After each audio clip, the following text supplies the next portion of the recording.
We are the promised people. We are the people who were promised for this promised land. Everybody worldwide. We are the promised people. We are the people. Yes, so welcome to the promised land. Hi, Näthan. Yo, Dad, how's it going? Hi. Really well. I've been meeting my students around the clock for midterm deep dialogues. It's going really well. I've been in a marathon, but I'm feeling good. I'm ready for this conversation. Good. And we want to pick up where we left off last time. So what's on your mind, buddy? Well, welcome to episode 11. We decided every 10 episodes we'll take a week to regroup, and this is episode 11 now. So we're happy to be back. And our last episode, we challenged the whole belief, not any belief systems or system, but belief itself, and automatic belief, and the ways that we get sort of our attention gets captured into saying thumbs up or thumbs down to whatever narratives are flying at us, but we don't know how to say thumbs down to the whole endeavor and just pause and stop and step back and just not, to become the observer, to become the witness, to listen, but to not vote. And the importance of that in terms of gaining human freedom and agency, which is really where we want to go today, or we want to dare to say something as bold as we're not free. We think we have free will, but we don't truly have free will. Our free will is bound. Our free will is severely handicapped. Our free will is held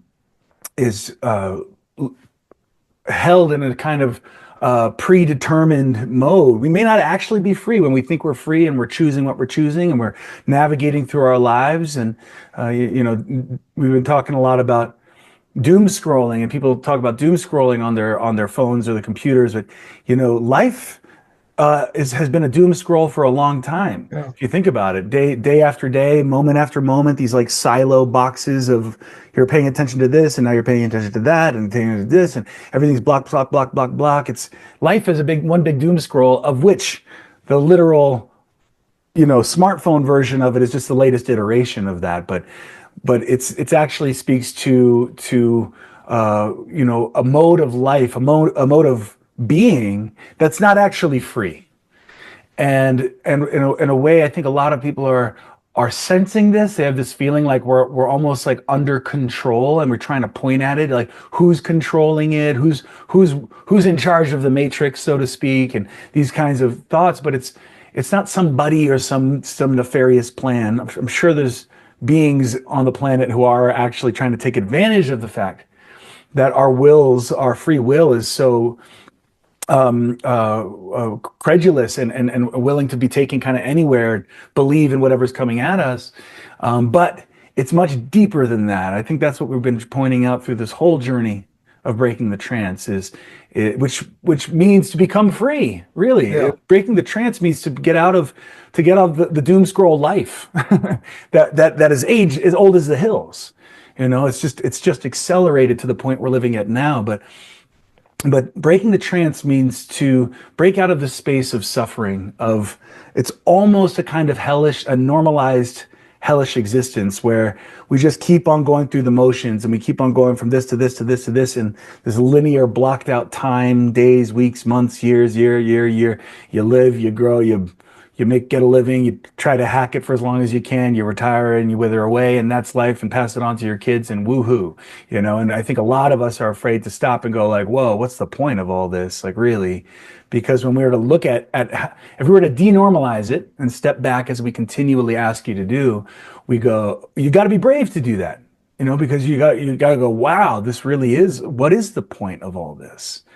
It's almost like we need to entertain ourselves and distract ourselves and occupy ourselves as much as possible for as much of the time as possible, whatever mission we're on, whatever dangling carrot we're chasing, whatever life goal, we got to stay on it, because if we dare pause and step back, we may find out that we're not free and we're not living the life that we actually are here to live and want to live. And I mean, this is a matter of like the most essential human right is freedom to be. And And we think that therefore the goal is to overcome the external oppressors and put the things in place that protect that, like governments and whatnot. And of course, that's important. But what if we had all that in place, but we're still not free? What if we're free to not be free? What if we What have if there's an internal tyrant, an internal exactly an internal authoritarian regime in all of us that we can't see? It's so easy to point out there and point over there, the bad guy over there, right? And of course they exist. But the real power is taking that pointer inward. Could I be my own tyrant? Could I be my own, or could I, at the very least, could I be unaware that I'm bound in a way that isn't free, that my will is bound, my mind is bound, even my emotions, my feelings, my experiences, everything's bound, and we haven't experienced what it's like to be out of that, so it's normalized. And then all of the pathologies that spring from that way of being that we've referred to sometimes as being desourced.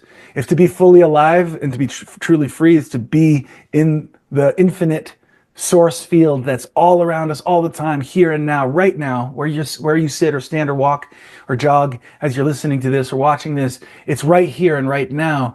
How come we're not experiencing that? Well, we're desourced. Our wills are bound. We have, and we can't. Where I want to toss the ball to you, Dad, is this point of that. In a way, we're kind of born bound, as opposed to born free. I think we kind of assume that freedom is a given, but in a way, we have to mature into freedom. We have to say, yes, I am. We have to step into it. It's not going to just happen. And if we don't step back and address this, it's not going to happen. And we're basically missing our lives, and our lives are just going by, and all of the house of cards feeling that we're all experiencing right now in our own lives and in society, that's the inevitable result of a species that has not matured to the level of true human freedom. And all of the antics that surround that are what we're seeing now. And the thing is crumbling. We know it. We feel it crumbling on so many levels. So this is of utmost importance, guys, to dare, to be brave and courageous enough to hit pause, in the spirit of what we've been saying, but especially the last episode, to arrest all believing or non-believing. Just step back and listen with us, because this is not information delivery.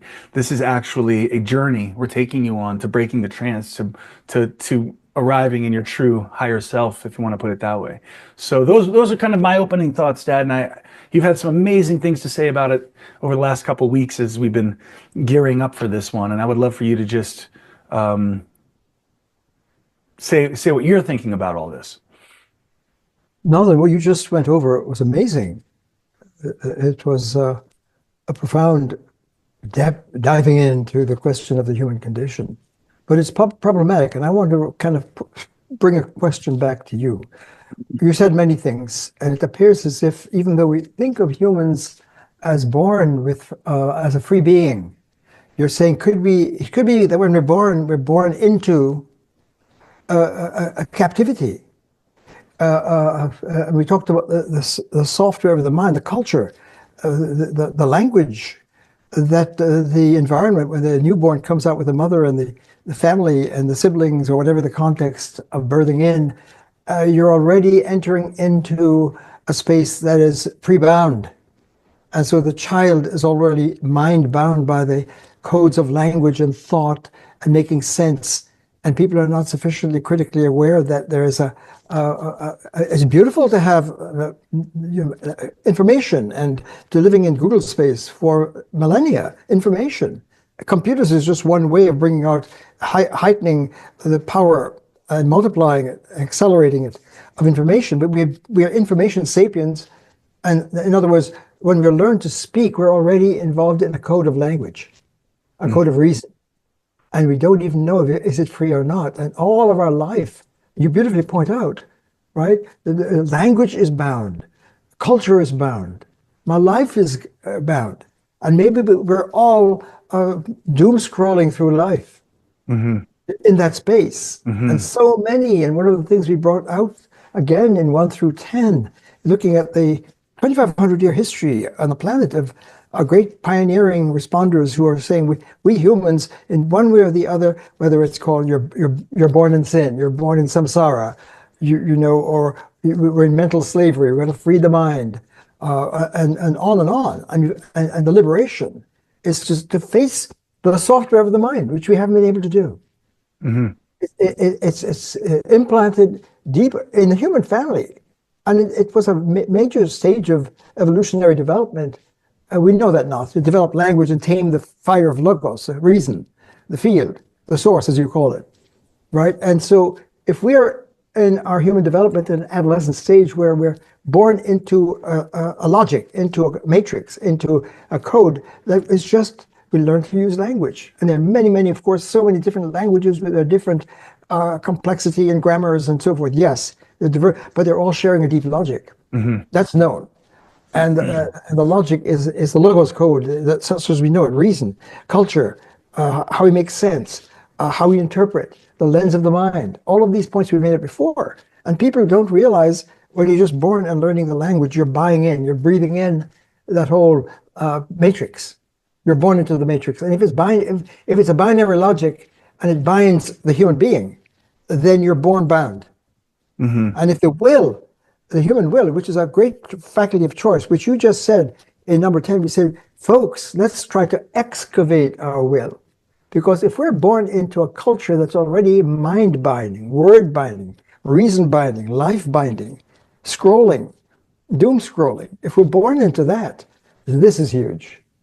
Because as you rightly point out, what's one of the greatest prize that a human, a person, a mature human being prizes is freedom. If our freedom is compromised, and we don't even know that, and I can vote, I'm going to bring this back to you now, because when we can vote, I can say yes or no. I can choose this or that in my everyday life. I've got a binary logic. I can say yes or no. Isn't that choice? Isn't that free choice? So if we want to help our friends, whoever may be listening, and this is really a conversation between you and me to figure this out. And if anyone's, listening, we're trying to sort this out ourselves, and hopefully others can get something from it. But I want to figure out if we have a yes or no vote. We can vote, but if we're in a software where we're hacked, if we're born into a hacked space, and therefore we're gullible and credulous, what we did in the last couple of sessions before in number 10 is, can you stop believing? Already that's tapping into the freedom.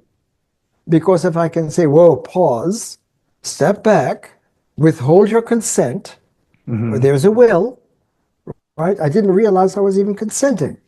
Consenting to what?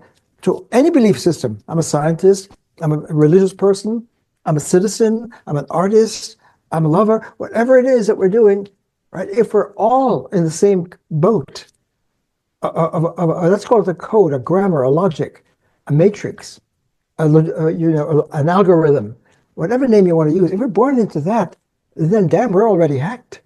Mm-hmm. And we humans have to get out of it. And what you're saying is that everything in our human condition is going to be a result of the hack job. Mm. And if the will is bound, we've got a free willy. That's one of the things we laughed about recently. We've got to free our wills. And when you say step back and pause, hit the pause button, that's a great moment. Why? Because I didn't really realize that my common sense of looking at the world and making the world, whatever culture you're in, or multiculturals, you're all different ways of making sense, and you're in the algorithm already. And it allows us to think and see and be and feel and be a human at that level. But if it turns out by our great wisdom keepers who broke that barrier and said, whoa, humans are bound deeply, whatever name you use, and therefore it cuts us off from source. And that you use that word source, which is what Mm-hmm. the field of being, the field of reality, Mm-hmm. a deeper logos, a deeper word, a deeper intelligence, the light of reason, awakened mind, mindfulness, when you can mind your minding. There you go, right there. If we're minding, we don't have to step back and mind our minding, which is a major step towards being a full, liberated human being. Then we've got to say, think of it, free at last.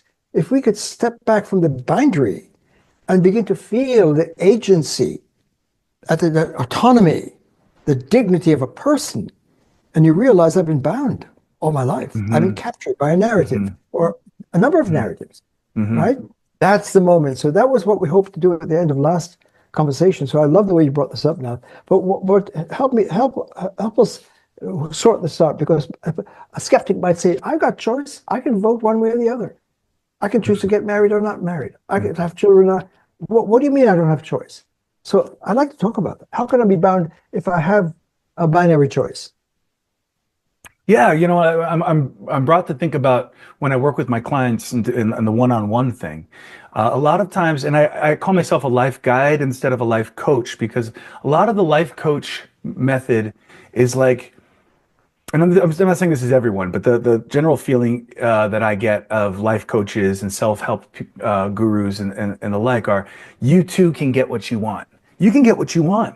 You just have to believe. You just got to like commit to it, and you just can't take no for an answer, and all these kinds of, and that's so it's like a coach going like, don't give up, da da da, and That's the will, and that's the will. but That's then exactly what I the say to my clients is, but have you even asked yourself why you want what you want? What if what you want is not even actually what you want? What if you're just hypnotized because your will is hacked? You're hypnotized and you're desourced. By the way, this is very important. To be desourced is a very painful situation.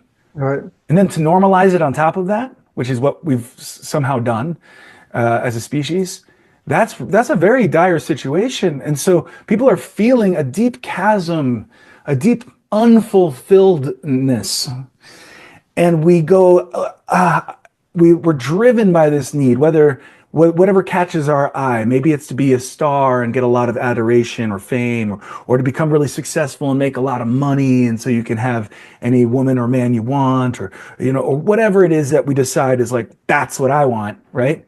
That's what I want. Vote was coming from being desourced and not free in the first place. Yeah. So we actually get sucked into, or voting for, I want this president or I want that president, or so we think we're choosing, but our choosing is already predetermined from a condition of being, where we are, in a way, it's a deeply forlorn state of being that we don't even know is not normal. It's like when we say that somebody has depression, as though we don't all have depression. The whole culture is depressed. And then on that scale, you've got less depressed and more depressed. But if the culture is desourced and we don't understand why, and we're driven to latch on to this or latch onto that, or chase after that, or run from this or run from that, whatever it is, think about these choices that we're making are being made from a place of being bound and being desourced and being, to put it as simply as possible, not being happy, not being fulfilled. And not knowing what to do about it. So we're forced to do something. We have to do something about this gaping hole. We've got to find a way to fill this hole. And then think about how many relationships we go into because this person is the one I've been looking for, because they're the one that's going to fill this hole. They're the one that's going to make me feel loved. They're the one that's going to, complete me, or whatever. I mean, you guys, I'm sure you can think of a gazillion examples of how we get sucked into these goose chases. That's not a free will. That's not free will. We're not even coming from a place of fulfillment to begin with. And that's what being with source is. To break the trance is to come into the space of true unbound free will. So it's not that we don't have a kind of choice, to answer your question. People Thank you. think Good. they have a choice. People like, I'm choosing, and I just dare you to ask yourself, are you though? Or are your choices predetermined? Are your choices predictable? Are they really coming from a place of freedom? And so what we're saying is that there's a deeper will, a deeper vote, a deeper free choice, a deeper freedom to be that nobody's talking about. We're all in it. Like, you're free to have what you want, the secret and whatnot, to manifest what you want, you're free. It's like, no. We're saying something way deeper. Like, we're saying, step out of that whole box, that whole space, that whole boxing space, step back where the space of freedom, the space of free mind, the space of free will is a really badass place. And the other point that I don't want to lose of what I said earlier is it's very intimidating to do this. We're not saying la di da like, oh yeah, by the way, you're not really free. Just all you got to do is step back. There's a lot of courage that it takes to go because you got to put everything in your life in question. I mean, that's the breaking a trance is a big deal, guys, and so I don't know if that answered your question to your satisfaction, but that's my response to it. That we're Well, talking about a that's very, deeper form of choice, a deeper vote. that's right. No, Nathan, you're doing beautifully in trying to bring up this difficult point because if people really realize, and breaking the trance is breaking free, because if the trance is a mind software that allows us to see and to think and to feel and to relate and to have a culture and to have a life and a religion, ideology, and my discipline or art or whatever it is, all of that is under a mind operating process. And people, The malware. don't, yeah, it's malware. And a great first, by the way, what you're saying is it's been echoed for centuries by our great first teachers and first responders. And they realize that something has to happen to become liberated.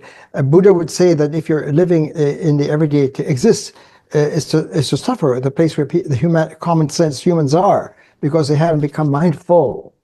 And they suffer and break because the malware that you're in fragments and makes Lego entities and pieces, and you're a Lego sapien, not a logos or Buddha sapien or Christ sapien or yoga sapien. All of these great technologies are addressing this point you're making.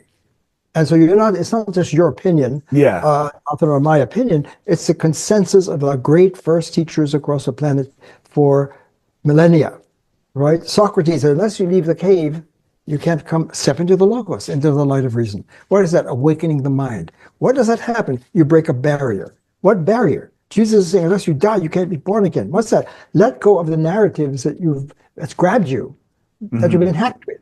If you can't stop the hacking, you cannot be born again.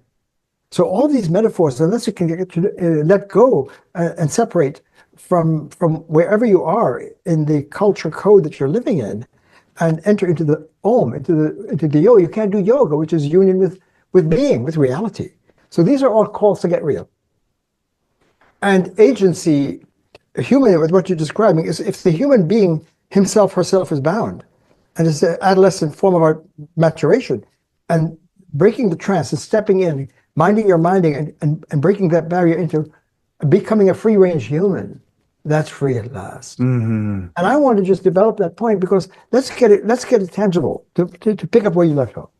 Because if I'm born, say my family, whatever, has a religion, and I'm born into that religion, and from day one I'm being oriented towards that, right? Or worldview, or a way to see reality and believe it. I'm learning that way from my upbringing, right? I'm born into that narrative.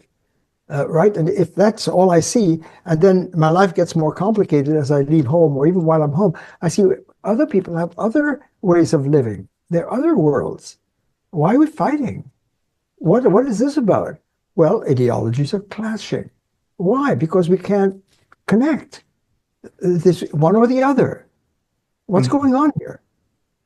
Irreparable wars and violence and objectification, Holocaust and genocide, and sexism and racism, homophobia, all of these disorders, as you begin to see what's going on.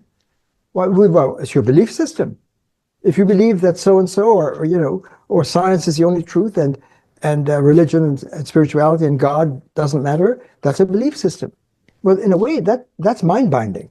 You're bound by your ideology, and if you're not able to, and this is a huge point now, what happens when you dilate and step back from the bindery, the binary bindery, and being hacked, into shedding that into a deeper, open, rational space, an open mind, a mindful mind, entering into presence, into the deeper field of reality, and now you're surfing in that space, and you see that other persons are also meeting you, and the work of art and nature and everything around you is amazingly it's sacred, and you're not bound by one word. I can dialogue. That's the point I want to bring out. One of the marks of being a free agent, a free being, is when you step back from being bound by a rigid, closed lens and perspective, a narrative. You're bound by your narrative, and therefore your belief system, your religion, your ideology, your politics, whatever it is, right? and I want, and all your wants and desires and needs and agendas are inscribed within that. Yep. And a Exactly. different group of people who have a different narrative going on in their binary will see the world differently, have different truth and different agendas. And if there's a collision, right, then there's going to be breakdown of human relations, violence, and objectification, and all kinds of disorders come from being in the binary. So what you're bringing out, along with all the great scriptures and first teachers who are attempting to escort humans from an adolescent space to cross into a deeper, open, free range, to come into agency, that's the moral law. This is huge. What is freedom? It's surfing the law. What law? The law of, what do you call it? Of Logos, of Sophia, of the field, of God, of Yahweh, of Allah, right? Of Brahman, of Om. What's going on here? It's everything is interconnected in a non-violent way. That's the field. That's the fabric of reality. That's the liberating code. And if you can start to surf that, then everything opens up, including yourself. It's not just your belief system bound your will and your lens, but you are bound. And to become a free agent is to enter into that open space where you can breathe and where love can flow, and ethics and aesthetic art and beauty. I'm trying to just build on what you're saying. And that's going from a derivative premature human in an adolescent matrix of captivity to a liberation. So all of the attempts to find freedom within that captivity has not worked. And yet it's the greatest value of a human to come to be. You say it's your self-realization. If you can break that barrier and break that trance and realize it was so deep you couldn't see it. Right. So I want to give that back to you and say, yes, I think you're getting the reason why, although we have choice in the binary, either or space, that form of language and culture making and technology, right, which gives us amazing, it gives us information, it gives us a belief system, but it also creates divisiveness. The binary is also it creates what again? Divisive. Divisiveness. Yeah. Yeah. And divisions, and we don't have a human sacred space. We don't have a culture. We don't have we the people. So what you're talking about, if we, for example, we're not focused primarily on the American cultural lab, but if we turn to that, it'll be a point to make that if we consider we are the land of the free and the home of the brave, and we've ended slavery, and women can vote, and on and on and on. But we could all be doing that still in the binary.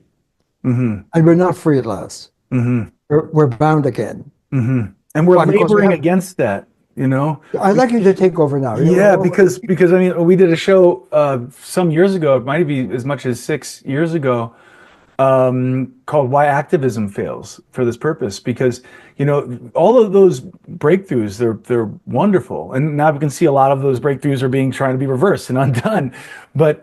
But it speaks to, this isn't just about, oh, wouldn't it be nice to be free?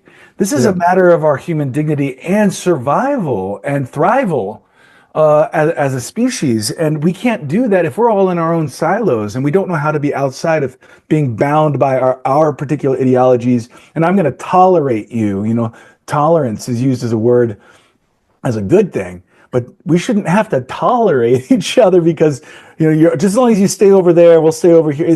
We're prevented from becoming a truly harmonious. When you said everything in reality in the infinite space is interconnected in a non-violent way, and yet we can see that humans aren't in a non-violent way. Why? That's right. Because of this bound will. Because we don't know how to make that crucial and scary step of daring to step back from that version of the will, which is kind of a power trip. You know, we're power tripping on the will. Funny enough, to power trip on the will is to be not free, to not have a free will. But the truly free will, you know, to have the courage to step back, that's the choice. That's the choice that Buddha was talking about. It wasn't a binary choice within the matrix, so to speak. It was the choice to step back from that matrix, to step back from the software, to step back from the ideology, the lens, you know, because we're not going to be able to be a free country, let's say here in the United States or anywhere, We're not going to be able to be a land of the free anywhere if we are failing to see what the great teachers have been calling out all these centuries, which is the very essence of liberation, of freedom, of being human, of love, for God's sake, is to step back from that bound version of the will. And I think that the main thing that we want to get across in this particular offering is like, look, if we just assume that we are free and just carry on like this whole shit show is just going to keep getting worse and worse as we've been witnessing, and things are collapsing. It's not sustainable. So this isn't oh, wouldn't it be nice to try this out? This is a matter of life and death. It's funny. Your true happiness is a matter of life and death. Your freedom is a matter of life and death. The freedom of us as a people. That's why breaking the trance is of utmost importance. That's why we're doing this show. So I don't know where we are standing on time wise. I think we're getting close to needing to wrap this up. But I know that where I'm coming from is this is really exciting because this is not a new idea. We're bringing it to you in kind of a contemporary lingo, right? But this is an age-old call of, you could say, the higher angels of humanity, so to speak, or the first responders, as we call them, when we reference the teachers that we revere through the ages that have been calling us to the space of true freedom. The land of the free. Land of the free, yes, yes. All of those teachings are valid now, but again, in our age-old information age, Google age, AI age, as we called out ancient AI, all of those teachings, including the ones that are coming out today, there's lots of people saying really beautiful stuff. But it's just, again, it's another box on your doom scroll. It's like we don't know how to get the source science that validates all of it, and including our ancient scriptures, which, while we are reading them and rereading them, or some of us just discarding them altogether, or revering them, or whatever we're doing with them, we still haven't gotten them because they're too caught in the doom scroll screen. All of these teachings have yet to be discovered, and so what we're trying to help people bring is to beyond. It's not even an eclectic blend of all the different ideologies. Let's bring a little Buddha, a little Jesus, a little science, a little. No. It's calling up the unifying science that brings all of them together. It shows how they're all moving towards this common source that is infinite. And it's infinitely diverse. And so there's room for all of us, but it's the place of oneness. It's the place of peace, of harmony, of love that we all desperately want, but feel like, how are we going to get it? Well, this is how we're going to get it. We got to step back from the bound will, all of us. We got to step back from that lens. We got to be brave now and stop getting sucked in and into that lower level of choice where we can choose activism. We can try to choose to make it better, but we're not getting out of the matrix. We're not stepping back from that lower version of the will. So that's why we were saying activism fails all those years ago. It's because as good as the intentions can be, and as good as the choice might seem, we're expending our energies in a futile endeavor over and over and over. And so in a way, I feel like my message is like, yo guys, I believe most of us are really, really good and want the best for this planet and want the best for ourselves and for our loved ones. And we want to be free and we want peace and we want harmony, but we're doing it wrong. We're putting the cart before the source instead of cart before the horse. We got to put source first. And in this sense, that means what we're calling you to do is to step back and see that our will is bound, that we are not free. And if nothing else came through today, just let that sink in and I'll be happy. And we're going to keep going deeper into that. But that's what I really wanted to hit out of the park today. Well done. That's my closing statement.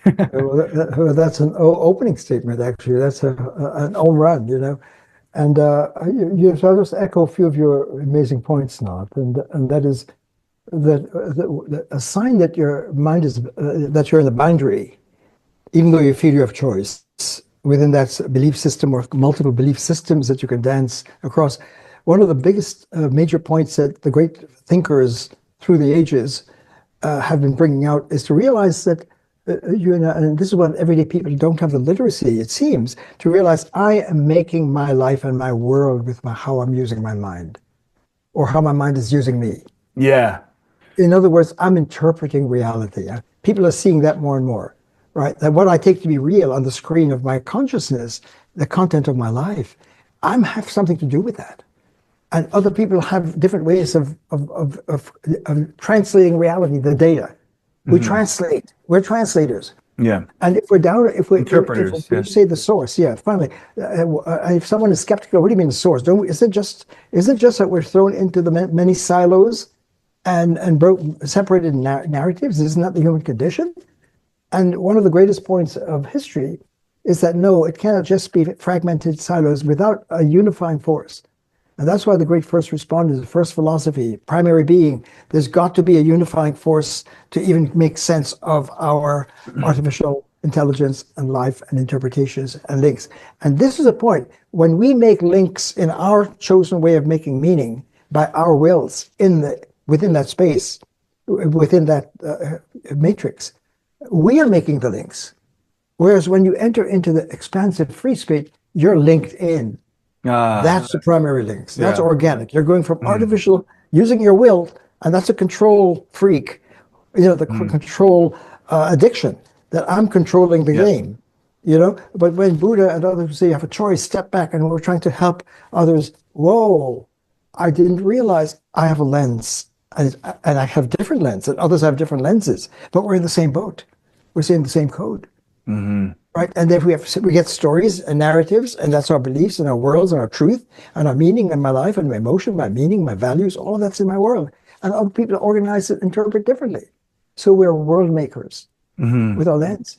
And if we're using malware, a world is going to have and show the malware. And the difference is that when you step back, you're opening up the frontier in which you can enter into and surf the field of flow, of the music and harmony, of the infinite music of unum pluribus. It's not unum unity and plurality silo. Unity is multiple, but without breaking into pieces. That's the moral space. That's a human space. That's the quest for well-being, from broken being to well-being. So you said it well. This breaking the trance is life and death, not only for personal, but for the human family and for the whole environment. We've got to find a way to step back and see that we've been lodged within malware. And the great teachers have been saying that for centuries. But we interpret it and download it into where we are. That's the point. Yes, And we exactly. don't realize we're doing, and we lose it. We lose it and translate it. So we're bad translators, and we have to mature to become adequate and enter into the surfing of the zone. And to be in the zone, peak performance. And that's where we find that ethics and love and democracy and demos and we the people and land of the free. It's not in the derivative. It's not physical land. It's the land, the mind land, the source land. That's the land. That's when we can be and liberate ourselves and to meet each other in the sacred space of not objectifying each other, but meeting each other in that human space. That's the human space. That's what we're talking about. That's the land of the free. That's the land. Are we going to get there? And that's for all humans across the planet. Exactly. Wow. Well, I'm satisfied for now. I'm not, but never mind. I know I can keep on going. It takes. You did really. It's really great to dance with you. You do really well. You speak well, and you bring with passion in a way that people, I hope, can understand. When I speak, I zoom out in a way people have trouble processing and digesting. But when you do it, wow! And I urge people, if anyone's listening, and you would like to get some coaching here, go to Näthan. He does this he's an amazing master yoga teacher and coach, singer-songwriter. So you can sign up with him and get coaching in the moving from being bound to being free. So I'm making recommendations, Näthan. I hope you don't mind. Thank you very much. I appreciate it. Well, guys, we'll be back next week with more, so stay with us. If you're listening to the podcast, just know that the YouTube is where, if you want to see the visuals that we provide too while we're sharing, go to the Source Media Network YouTube channel. Otherwise, we'll keep on uploading the audios from these sharings to the audio format as well. So I just wanted to let the listeners out there know that too. All right, you guys, thank you so much. We are the people who were promised for this promised land. Everybody worldwide. We are the promised people. We are the people, yes, so welcome to the promised land.